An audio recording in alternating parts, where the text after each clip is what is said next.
igreja, adora o Senhor. Manifesta a glória de Deus. Vai atrair na glória de Deus. A glória do Senhor, ela já se faz presente no nosso meio. Remandar a sébia. Eita, catacá. Deixa ele te pregar nessa tarde, Deus. Fala pra ele nessa tarde que você é dele. Nós estamos aqui por ele, igreja.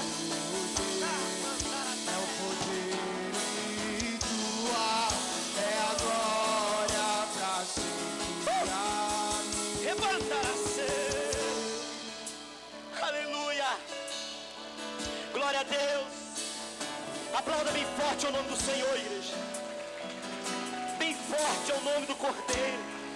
Aleluia. Aleluia. Exaltado e glorificado é o nome do Senhor. Amém, querido. É motivo de muita alegria para mim, pastor.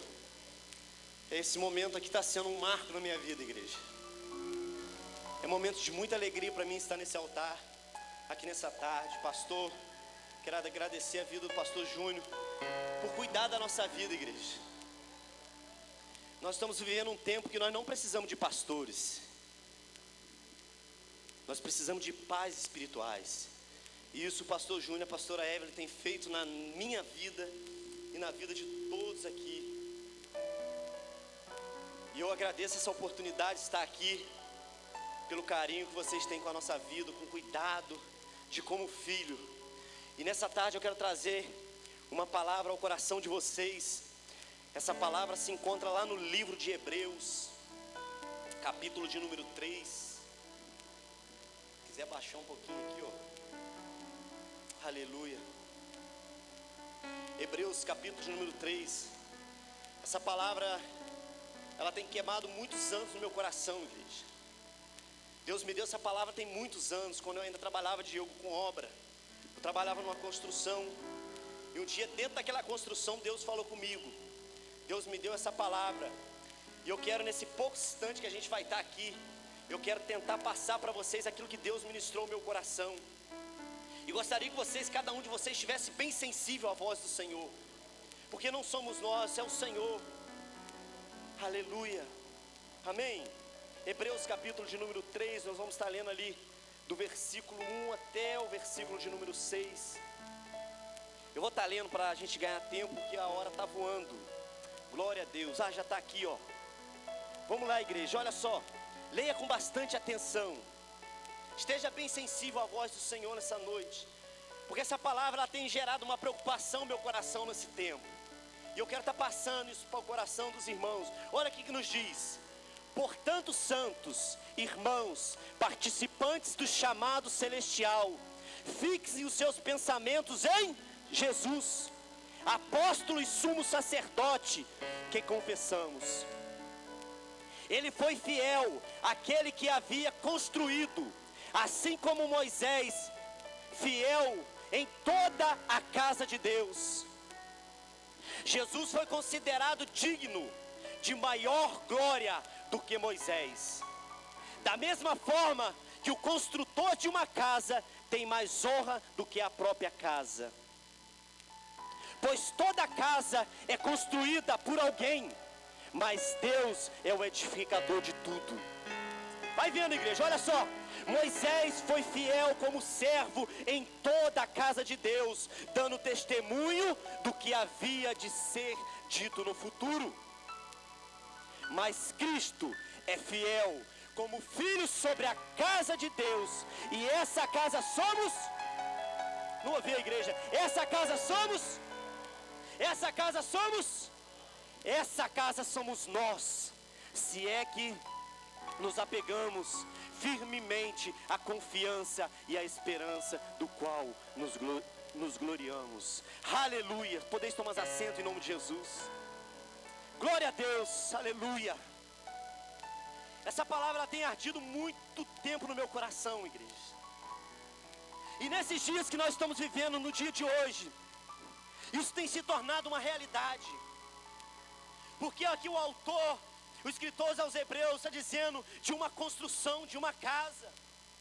E está dizendo que Cristo ele é fiel como filho sobre a casa. Mas ele está dizendo que esta casa somos nós. A Bíblia ela nos diz que o Senhor ele não habita em templos feitos por mãos de homens. O Senhor ele habita em mim, o Senhor ele habita em você, o Senhor ele habita em você. Nós somos a casa de Deus, igreja. Nós somos a morada de Deus. E essa é uma preocupação, Diego, no meu coração, que de vez em quando eu converso com o Léo. Às vezes a gente tenta mudar, às vezes a gente tenta tirar coisas de nós, mas é uma guerra travada. Mas a gente se esquecemos, porque quem dentro de nós existe um Espírito que nos capacita a todas as coisas. O Senhor ele habita dentro de mim e dentro de você, igreja. Nós não somos qualquer um. Você não é qualquer pessoa. Nós não somos qualquer pessoa, igreja. Nós somos casa de Deus. Nós somos morada de Deus. Nós somos templo do Espírito Santo. Aleluia. Glória a Deus. Nós somos o tabernáculo do Senhor nesse tempo, igreja. O Senhor, quando Ele ia se manifestar no Antigo Testamento, você vai ver ali o Senhor descendo sobre o tabernáculo, e ali manifestava a sua glória sobre o sacerdote, e o sacerdote ia até o povo, interceder ali, passar para o povo aquilo que Deus tinha ministrado ao seu coração. E assim, quando o povo precisava de algo, ele ia até o sacerdote, ministrava, e o sacerdote ia até o templo interceder por aquela vida.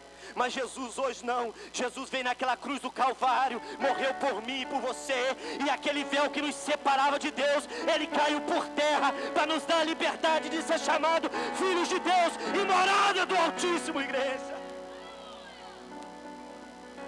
Será como nós estamos nos comportando nesse tempo, igreja, sabendo que o Senhor ele habita dentro de nós? Será como eu estou me comportado, sabendo que o Senhor habita dentro de mim? Não é qualquer um, você não é qualquer um, você é templo do Espírito Santo. E nessa noite, nesses poucos minutos aqui, eu quero estar tentando falar sobre 5 princípios importantíssimos de uma construção. Toda construção, ela tem os seus princípios e ela não muda, seja ela material ou seja ela espiritual. Então eu quero que você esteja bem sensível nessa noite, tudo que Deus vai estar liberando aqui. Eu te pergunto nessa noite, como que está a sua casa? Nesse exato momento que nós estamos vivendo de pandemia, aonde que você olha para o seu vizinho, e pessoas que nós amamos, pastor, e de repente a pessoa está com nós, e 2 dias depois está entubada. E lá em Barra Alegre, não sei se alguém conhece o cemitério de lá. Entrando no cemitério tem uma catatumba no canto, ela é quadrada assim. E aquela catatumba ela tem jardim em volta dela. Ela tem assim ó, telhados, formato de pirâmide, todo de vidro, Diego. Você olha para dentro dela assim, pastor, ela é um quadrado, cavado, todo revestido de mármore, as argolas de dourados. Você olha lá no fundo dela, jardins plantados. E um dia olhando aquela catatumba, eu vendo, falei assim, que coisa linda de se ver. Dinheiros investidos. Mas uma casa, ela não se julga pela sua beleza, porque tanta beleza que tinha pelo exterior daquele lugar, mas por dentro só tinha morte, por dentro só tinha tristeza, por dentro só tinha podridão. O Senhor não quer que nós sejamos essa casa nesse dia de hoje, que andamos pelas ruas da nossa cidade, andamos pelos bairros, andamos aonde quer que for, de aparência, não! Nós somos a casa do Senhor. Aleluia. Olha o que nos diz aqui no livro de 1 Coríntios, capítulo de número 6. Acaso não sabem que o corpo de vocês é santuário do Espírito Santo, que habita em vocês, que lhe foi dado por Deus, e que vocês não são de vocês mesmos? Vocês foram comprados por alto preço, portanto glorifiquem a Deus com o seu corpo.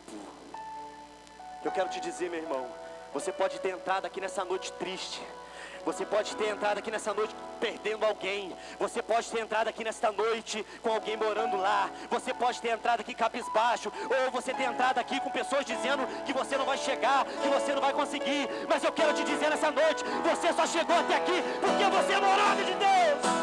Deus, Ele habita em você, igreja. Arabanda carabacê, xemandarabassai. Toda construção, ela segue o mesmo princípio. Ela não vai mudar. E o dia que eu estava numa obra, um sol terrível, igreja, e eu cavando a sapata de uma obra, e batia um enxadão e cavadeira. Se quem já trabalhou com obra aqui de servente sabe, coisa terrível é abrir sapato, igreja. E quando eu estava abrindo aquela sapata ali, o Espírito Santo foi ministrando essa mensagem ao meu coração. E ali, eu cavando e o Senhor falando. Um dia eu cheguei em casa e anotei, falei: Senhor, um dia eu vou ministrar essa mensagem. E aprove Deus de eu subir esse altar e trazer o coração de vocês. E alguém sabe me dizer qual é o primeiro princípio de uma construção? Alguém sabe me dizer por onde que a construção se começa? Alicerce, fundamento. A obra se começa pela base. Por que a obra se começa pela base, igreja? Porque a base, ela vai falar de Cristo. Cristo, Ele é a rocha da igreja. Cristo, Ele é a base de tudo. Eu não tenho como começar nada na minha vida se a minha vida não estiver alicerçada no Senhor. Cristo, Ele é a nossa esperança, igreja. Cristo é quem nos sustenta. E eu estava lá cavando, pastor. E Deus ministrou essa chave, eu quero liberar sobre o teu coração nesta noite. Harabanda carabácia. E ele falou: Leandro, o sol está quente, está queimando, suas mãos estão ardendo, mas à medida que você descer, é a medida que você vai poder subir. A medida, igreja, que você estiver descendo, vai ser a medida que você vai levantar.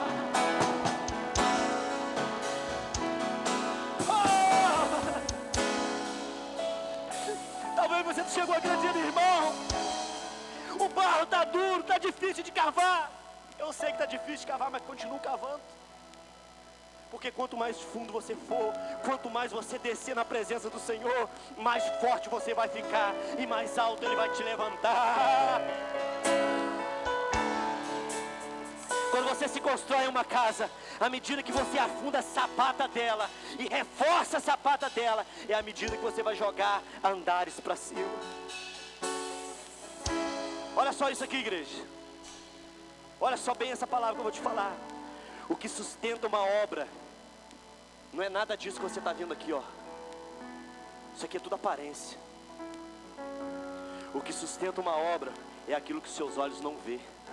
O que sustenta essa obra aqui, pastor Júlio, é aquilo que a igreja não está vendo. O que sustenta a tua vida é aquilo que ninguém vê. O que sustenta uma obra sempre vai estar em oculto. A nossa vida em oculto com o Senhor é que vai nos sustentar. Rabandaraçai. Glória seja dada ao nome do Senhor. Olha só, Efésios, capítulo de número 2. Olha o que Efésios vai nos dizer. Capítulo de número 2, versículo de número 20. Edificado sobre o fundamento dos apóstolos e dos profetas, tendo Jesus Cristo como a pedra angular, no qual todo edifício é ajustado e cresce para se tornar um santuário do Senhor. Rebandarabarabasai. Nele vocês também estão sendo edificados junto para se tornarem morada de Deus por seu Espírito. Aleluia! Você está vendo Efésios dizer que Cristo, Ele é a pedra principal de esquina. Sabe por que Cristo é a pedra principal de esquina? Porque imagina que essa igreja aqui tivesse várias paredes. Você poderia eliminar dela todos os pilares centrais. Porque os pilares de esquina é que são os pilares mais fortes que resistem os mais pesos.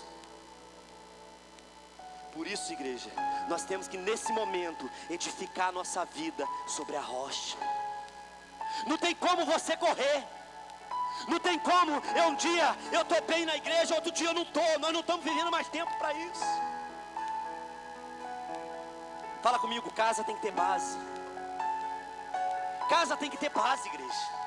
Não tem como você construir uma vida bem sucedida diante do Senhor se você não tiver base. Casa tem que ter base. Eu vou tentar correr aqui, igreja, porque a hora está voando. Olha aqui que Mateus 7 vai nos dizer. Olha lá. Isso é o perigo, igreja, de você achar que nós somos só crente. Basta só a igreja. Olha só o que Mateus 7 vai nos dizer. Portanto, quem ouve estas minhas palavras e as pratica é como um homem prudente que construiu a sua casa sobre a rocha. Olha lá, igreja, caiu a chuva, transbordaram-se os rios, sopraram os ventos e deram contra aquela casa, e ela não caiu, porque tinha os seus alicerces na rocha. Olha aí. Mas quem ouve estas minhas palavras e não as pratica é comparar. E as não a pratica é como um insensato que construiu a sua casa sobre a areia. Caíram a chuva, transbordaram os rios, sopraram-se os ventos e deram contra aquela casa, e aquela casa caiu, e foi grande a sua queda. Só o 27, né? Essa é a importância da igreja, de nós estarmos alicerçados no Senhor. Nós não estamos vivendo dias de brincadeira. Além de um vírus, nós estamos lutando contra pessoas maliciosas, lutando contra as pessoas que estão arquitetando planos para tentar parar a igreja. É por isso que as minhas estacas não podem estar enfincadas em areia. Eu tenho que ser construído sobre a rocha. Por isso, igreja, casa tem que ter base. Nós temos que ter base. Aleluia. Casa tem que ter base. Olha para o seu irmão aí, profetiza sobre ele. Fala, irmão, como estão as suas bases aí? Profetiza sobre ele. Fala assim, ó, é tempo de alicerçar as nossas bases. É tempo de fortificar as nossas bases. Nós temos que estar alicerçados no Senhor. Eu vou adiantar aqui, igreja, porque senão não vai dar tempo. Aleluia. Segundo princípio de uma construção, pastor, que uma casa tem que ter. Casa tem que ter, primeiro, base. Sem base, não adianta você querer construir nada que não vai dar certo. Nós não vamos chegar em lugar nenhum, Diego, se nós não tivermos base, não tivermos na rocha. Aleluia. Por que casa tem que ter parede? Porque parede fala de proteção. Imagina se nós estivéssemos congregando nesse lugar aqui sem parede. O vento passando para lá, o vento passando para casa da irmã, que ia ficar bravo. O cabelo ali. Olha só o que Salmo 139 nos fala. Versículo de Salmo 139, número 1. Olha lá. Senhor, tu me sondas e me conheces. Sabes quando me assento e quando me levanto. De longe percebe os meus pensamentos. Sabe muito bem quando eu trabalho e quando eu descanso. Todos os meus caminhos são bem conhecidos por ti. Antes mesmo que a palavra me chegasse à língua, tu o já conheces inteiramente, Senhor. Tu me cercas. Tu me cercas, Senhor. Tu me cercas, Senhor. E por detrás e pela frente. E pões as tuas mãos sobre mim. Tu me cercas, Senhor. Olha aí, igreja. Tu me cercas, Senhor.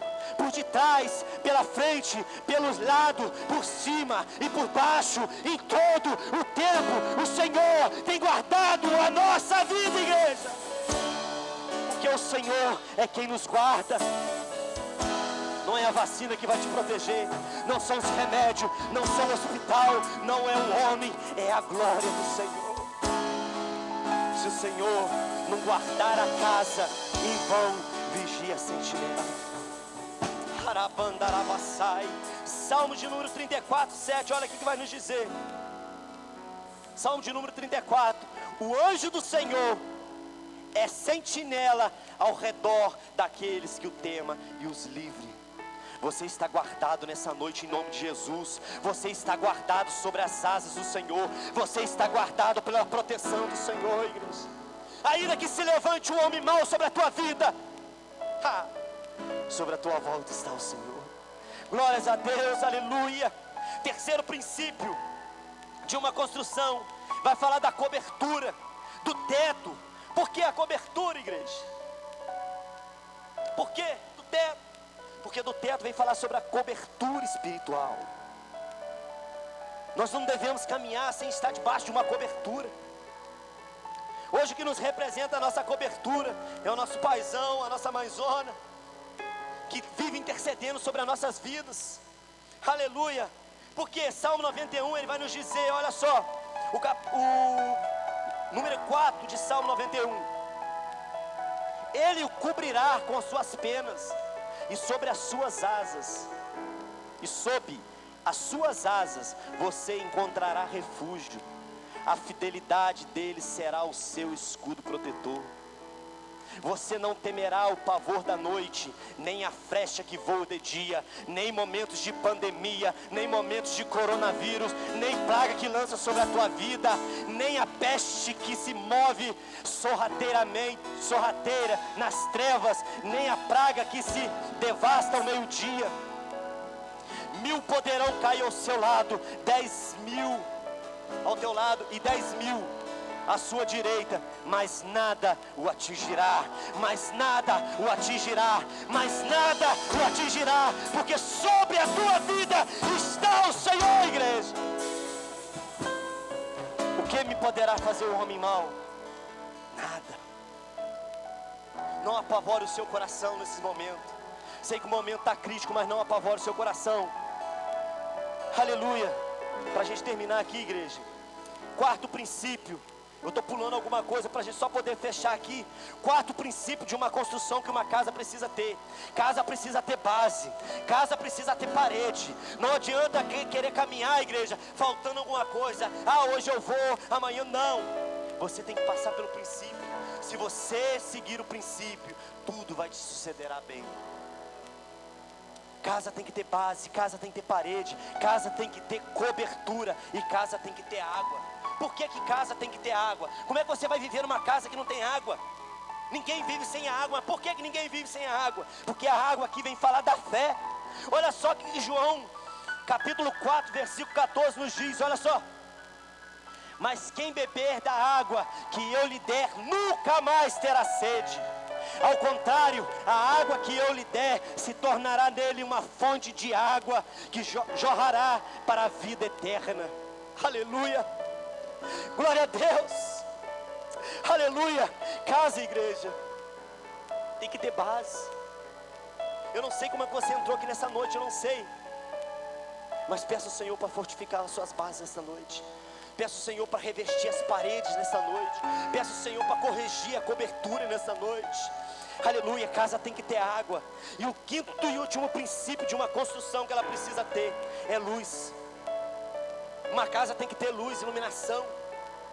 Nós não fomos chamados para viver na escuridão. Quem gosta de escuridão é morcego. Casa tem que ter luz, igreja. Por quê? Porque a luz ela vem falar da palavra de Deus. Não tem como você estar alicerçado se você não vive a palavra de Deus. Se você não vive a palavra de Deus, nós vamos andar na escuridão. E na escuridão, meu irmão, nós somos sujeitos ao homem mau. Na escuridão, nós estamos sujeitos a caminhar, tropeçar e cair. Aleluia. Salmo 119, número 105, olha só. Guarda. Salmo 119, é esse aí? 119, 105? Não, né? Não sei, é 11. Vou ler aqui para adiantar. Salmo 119, número 105. Lâmpada para os meus pés é a tua palavra e luz para o meu caminho. Olha só o que nos diz no Salmo 119, número 11. Escondi a tua palavra no meu coração para não pecar contra ti, Senhor. Aleluia. Glória a Deus. E para fechar, igreja, porque já foi a minha hora aqui, João capítulo número 8, versículo de número 12, nos diz assim: então Jesus tornou-lhe a falar dizendo: eu sou a luz do mundo, quem me segue de modo algum andará em treva, mas terá a luz da vida. Aleluia. Aplauda bem forte ao Senhor nessa noite. Aplauda bem forte ao Senhor, porque você chegou aqui Você chegou até aqui, talvez você passou por esses dias de pandemia e nada te aconteceu, porque sobre ti está o Senhor. O Senhor, Ele habita dentro de nós. Aleluia. Eu quero estar chamando o pastor aqui, porque já passou aqui o tempo. Eu quero agradecer essa oportunidade em nome de Jesus, igreja. Esteja alicerçado na palavra do Senhor. Esteja caminhando sempre debaixo da cobertura do Senhor. Esteja com a sua vida, igreja, protegida pelo Senhor. Porque mesmo nós passando por dificuldade, em meio à tribulação, em meio ao momento de pandemia, nada vai te acontecer, porque sobre ti está o Senhor. Aleluia! Você pode se colocar em pé. Coloca a mão no teu coração. Oremos diante dessa palavra. Pai, nós te louvamos. Sei que nossos ouvidos espirituais absorveram a revelação dessa palavra. E tudo que foi liberado aqui, Senhor, é o desejo do teu coração. Quando o Senhor olha para nós, o Senhor quer nos ver caminhando nesses princípios, sem quebrar nenhum desses princípios. E eu creio que nessa tarde o Senhor tem falado e continuará ministrando ao coração do teu povo. Que como casa, morada do teu Espírito, habitação do Espírito, da tua presença, nós possamos zelar e honrar, Pai, a presença que foi liberada sobre nós, a responsabilidade que temos de estar, Pai, alicerçados no Senhor. Obrigado por essa palavra revelada ao nosso coração. Que ela seja, Pai, destino para esses dias na nossa vida e também na nossa casa, para a glória de Deus. Você pode dizer amém? Aleluia. Vamos se preparar para ofertar ao Senhor. Quero deixar um texto no teu coração. Vamos ofertar ao Senhor. Nós vamos dizimar a casa de Deus. Capítulo de número 17 de 1 Reis, versículo 8 diz assim: então a palavra do Senhor veio a Elias: vai imediatamente para a cidade de Sarepta de Sidom e fique por lá. Ordenei a uma viúva daquele lugar que lhe forneça comida. Perceba que veio uma palavra de Deus sobre Elias e tinha uma ordem de Deus. Ele fala, quando Elias chega lá em Sarepta, a viúva que estava aguardando por ele era uma viúva que estava a ponto para fazer uma refeição e depois comer e morrer ela e seu filho. E Elias desafia aquela mulher, porque Elias tinha uma palavra de Deus e aquela mulher tinha uma ordem de Deus. E o resultado final dessa história foi que a fé daquela mulher trouxe sustento para ela até que a chuva chegasse sobre Israel. O que o Senhor quer dizer? Querido, eu quero dizer que nessa pandemia, se você andar na palavra de Deus em fidelidade, se você tiver uma ordem de Deus, pode executar, porque o Senhor se compromete a te sustentar até que essa pandemia passe e chegue um tempo maior de provisão sobre a tua vida e sobre a tua casa. Amém? Então use a tua fé, né? Use a tua fé nesses dias. Seja um semeador na obra de Deus. Você não dá dinheiro para o pastor, você não dá dinheiro para o obreiro, para o tesoureiro, não. Você investe no reino de Deus. E quando você investe no reino de Deus, a recompensa e o resultado é tremendo. Que Deus se responsabiliza por aquilo que Ele está ordenando e a palavra que Ele te dá pela glória de Deus. Uma coisa eu sei, é uma terra fértil. E nesse tempo de pandemia você pode romper, você pode prosperar nas tuas finanças. Então use a tua fé, confia no Deus que você serve. Sabemos que são dias de crises econômicas, mas a Bíblia fala